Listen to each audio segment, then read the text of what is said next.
on how to break down any skill into its bare elements, into its bare bones, right? Exactly. The first part, what we already covered, is first and foremost, invest time and money in trying to find out the person who is the best at the Yeah. skill that you're trying to learn. Anything else is going to like just put you down a wrong path. So first go and find somebody who actually is as good as you wish to be at some point of time, and go and learn from him.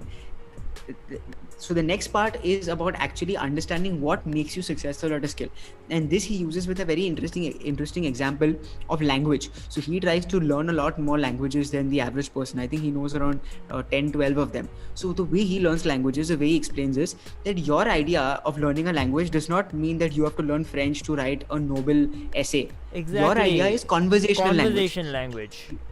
You should just be able to communicate in that language. Yeah. So generally most of communication is there through just some 50-60 words. If you understand those words and some proper nouns and all of that, you can basically communicate very decently in a new language. So that is what he talks about, that find those few things that make the most difference when you're learning the skill. And he talks about this in terms of dancing also. So even when he wanted to be a dancer, I think he was in he was firstly a break dancer in MTV. He was also a tango dancer. So yeah.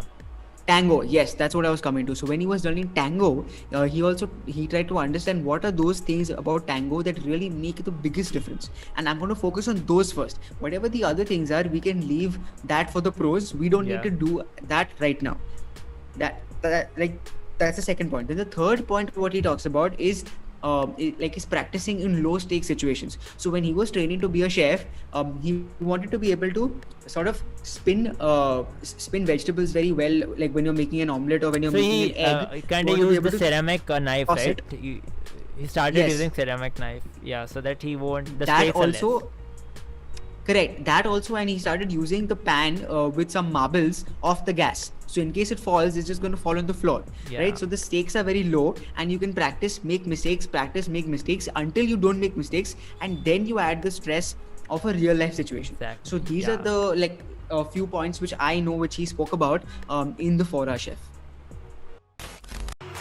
Don't tell me you believe that. Are you just gonna take that? Or will you fucking fight back?